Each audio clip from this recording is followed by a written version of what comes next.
तो आज मैं रिकैप करूंगा सन 2021 में आई एक Thai horror film ghost lab को। एंड इस फिल्म के डायरेक्टर हैं पवीन पुरजीत पनिया। इस फिल्म की जो बेसिक स्टोरी है वो घोस्ट एक्सपेरिमेंट के ऊपर बेस्ड है, जिसे दो डॉक्टर्स के थ्रू किया जाता है। बट बीच में ही ये एक्सपेरिमेंट एक ऐसा मोड़ ले लेता है जिसका खामियाजा इन दोनों को भुगतना पड़ता है। तो अब बाकी की बात करेंगे हम वीडियो के अंदर, तो आराम से बैठ जाइए और एंजॉय कीजिए इस वीडियो को।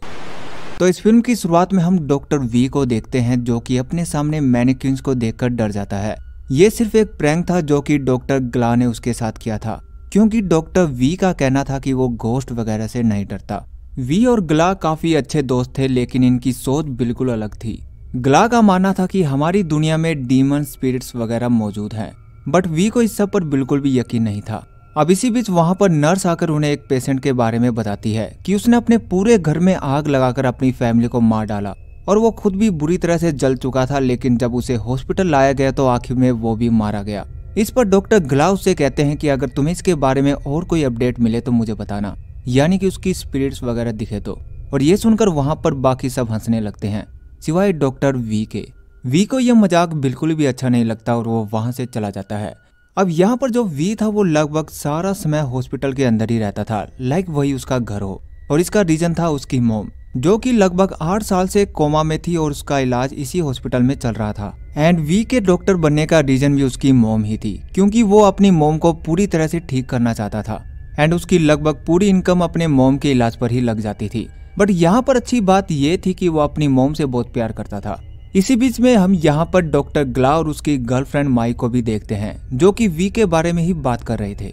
अब अगले सीन में हम एक रूम के अंदर एक सिक्योरिटी गार्ड को चेकिंग करते हुए देखते हैं। तभी वहां पर उसे अपने पीछे का दरवाजा अपने आप खुलता हुआ दिखाई देता है। उस रूम के अंदर जाने पर उसे एक आदमी की शैडो दिखाई देती है, जो कि काफी अजीब तरह से हिल रही थी। एंड जैसे ही वो उसके पास जाता है तो उसकी चीखें निकल जाती है। अब यहाँ पर सीन शिफ्ट होते हुए सीधा ग्ला और वी के पास जाता है, जहाँ पर वो घोस्ट के बारे में बात कर रहे थे कि आखिर में ये सब रियल में होते भी हैं या नहीं। और इसी बात को लेकर उन दोनों के बीच में बहस चल रही थी। तभी अचानक ही उन्हें अपने सामने एक जला हुआ आदमी दिखाई देता है, जो कि दरअसल उसी पेशेंट की स्पिरिट थी जो कि जलकर मर चुका था। ग्ला ये सब देखकर काफी खुश होता है, लेकिन वी को ये देखकर काफी डर लगता है। वो ये सब अपने मोबाइल में रिकॉर्ड करने ही वाला था, लेकिन तभी अचानक ही वो स्पिरिट वहां से गायब हो जाती है। अब ये दोनों जल्दी से सीसीटीवी कैमरा चेक करते हैं उसे फिर से देखने के लिए, लेकिन उन्हें वहां पर इनके अलावा और कोई भी नजर नहीं आता। वी ग्ला से कहता है कि जो भी हमने देखा वो सिर्फ हमारा भ्रम था और कुछ नहीं, लेकिन ग्ला को यकीन था कि दो लोगों को एक जैसा भ्रम बिल्कुल भी नहीं हो सकता। अब ग्ला वी को अपने साथ एक स्टोर रूम में ले जाता है, जहां पर उसने एक सीक्रेट लैब बनाई हुई थी, जिधर वो घोस्ट एक्सपेरिमेंट किया करता था और उन पर लगातार रिसर्च कर रहा था। वो वी से कहता है कि मैंने कई ऐसी वीडियो क्लिप देखी है जिसमें घोस्ट को देखने का दावा किया गया था, बट उसमें मुझे ऐसा कुछ भी नहीं दिखा जिससे मैं उस पर यकीन कर सकूं। लेकिन कल रात जो हम दोनों ने देखा उससे मैं यकीन के साथ कह सकता हूं कि घोस्ट रियल वर्ल्ड में मौजूद है, और ये बात तुम्हें भी माननी होगी। साथ ही वो वी को बताता है कि किस तरह से उसने 2nd ग्रेड में अपने डैड की स्पिरिट को देखा था, और तब से वो इन सब पर रिसर्च कर रहा है। ग्ला ने ऐसे कई लोगों का इंटरव्यू लिया था जिन्होंने घोस्ट को देखने का दावा किया था। साथ ही वो ऐसे हॉन्टेड प्लेस में भी गया था जहां लोग जाने से भी डरते थे। अब ग्ला की ये सब बातें सुनकर आखिर में वी भी उसके साथ इस रिसर्च में शामिल हो जाता है। इसके बाद ये दोनों रात को उसी वेंडिंग मशीन के पास जाते हैं जहां पर इन्होंने उस पेशेंट की स्पिरिट को देखा था। तभी यहाँ पर एक कागज अपनी जगह से अपने आप मूव होने लगता है, जिसे देखकर ग्ला काफी खुश होता है, लेकिन वी उससे हंसते हुए कहता है कि अब एक घोंचू हवा चल रही है। खैर, अब काफी समय रिसर्च करने के बाद इन्हें पता चलता है कि भले ही किसी स्पिरिट को देखा या रिकॉर्ड नहीं किया जा सकता, बट जब भी कोई स्पिरिट हमारे आसपास होती है तो वहाँ का तापमान तेजी से बढ़ने लगता है और वहाँ की चीजें अपने आप हिलने लगती है, जैसा कि इन्हें कई वीडियो क्लिप्स में दिखाई भी दिया था, जैसे कि चेयर का अपने आप हिलना, लिफ्ट का अपने आप खुलना और सामान का अपनी जगह से इधर उधर गिरना। अब रात को ये दोनों हॉस्पिटल के एक रूम में जाते हैं, जहां पर अचानक ही रूम का तापमान तेजी से बढ़ने लगता है। चेयर्स अपने आप हिलने लगती है और वहां पर बुक्स वगैरह अपने आप नीचे गिरने लगते हैं। अब ये सब देखकर ये दोनों काफी खुश होते हैं कि आखिर में इन्हें कुछ तो कामयाबी मिली। बट इस रिसर्च का असर इनके रियल लाइफ में भी पड़ने लगा था। एग्जाम्पल के लिए ग्ला सारी रात अपने लैब में इस पर रिसर्च करता रहता था, जिस वजह से एक दिन गलती से ऑपरेशन के दौरान उसे गलत नस कट जाती है। हालांकि पेशेंट को बचा लिया जाता है, लेकिन अपने सीनियर डॉक्टर नमो से उसे काफी डांट पड़ती है कि आखिर तुम्हें हो क्या गया है, भांग वांग खा लिए क्या, ये मैं बोल रहा हूँ। खैर अब अगले दिन ग्ला को वी बताता है कि आखिरकार हमें कोई भी स्पिरिट दिखाई क्यों नहीं दे रही, क्योंकि हम उन्हें रियल वर्ल्ड में जानते ही नहीं थे। हम किसी भी अननोन स्पिरिट को एक बार देख सकते हैं लेकिन उसे दोबारा बुला नहीं सकते, जैसा कि हम वेंडिंग मशीन के पास उस पेशेंट की स्पिरिट को सिर्फ एक बार ही देख पाए थे, क्योंकि हम उसे रियल वर्ल्ड में जानते ही नहीं थे, इसलिए वो हमें दोबारा दिखाई नहीं दिया। तो कुल मिलाकर हमें ऐसे लोगों को ढूंढना होगा जिनका रिलेटिव हाल ही में मरा हो, तो इससे हमें काफी मदद मिल सकती है। बट यहाँ पर दिक्कत ये है कि ऐसा हमें करने कौन देगा। अब जाहिर सी बात है, ऐसी जगह पर जाओगे तो बेटा जूते ही पड़ेंगे। तो खैर ये दोनों अपना ये प्लान कैंसिल कर देते हैं और ग्ला अपना एक नया प्लान बनाता है। हॉस्पिटल में एक पेशेंट अपने कैंसर की आखिरी स्टेज पर थी, जिसका फायदा उठाते हुए ग्ला उससे प्यार करने का नाटक करता है ताकि मरने के बाद वो उससे मिलने आए। लेकिन वी को ये प्लान बिल्कुल भी अच्छा नहीं लगता और वो ग्ला को ऐसा करने से मना करता है। बट ग्ला उसे कहता है कि आखिरी वक्त में उसे प्यार मिल जाएगा तो इसमें दिक्कत क्या है, उसका भी फायदा है और हमारा भी। मीनवाइल वी को एक कॉल आता है जिसमें उसे खबर मिलती है कि उसकी मॉम की डेथ हो चुकी है, जिससे उसे काफी ज्यादा दुख होता है। अब इसके कुछ दिनों बाद ये दोनों उस कमरे में कैमरा लगा देते हैं जहां पर वी की मॉम की डेथ हुई थी, इस उम्मीद से कि शायद वी की मॉम उसे मिलने जरूर आएगी, और ऐसा होता भी है। लेकिन यहाँ पर वी की मॉम उसे कुछ कहना चाहती थी जिसे वी समझ नहीं पाता। अब आखिर में एक्सपेरिमेंट को पूरा ना होते देख वी ग्ला से कहता है कि वो खुद को मारेगा और ग्ला से मिलने आएगा, जिससे उनका ये एक्सपेरिमेंट पूरा हो जाएगा, जिसे ग्ला पूरी दुनिया को बता सकता है। बट ग्ला को लगता है कि वी अपनी मॉम की डेथ से काफी डिप्रेशन में है और वो उसे ऐसा करने से मना कर देता है। लेकिन वी अपनी बातों पर अड़ा रहता है, जिसके बाद ग्ला उससे कहता है कि हम टॉस करके डिसाइड करेंगे कि कौन मरेगा। हेड आया तो वी और टेल आया तो ग्ला, और यहाँ पर हेड आता है। जिसके बाद वी एक सुसाइड नोट लिखता है ताकि उसकी मौत जेन्युइन लगे। एंड जैसे ही वो खुद को मारने लगता है वहां पर उसे अपनी मॉम दिखाई देती है, ये कहते हुए कि तुम्हें ये सब रोकना होगा।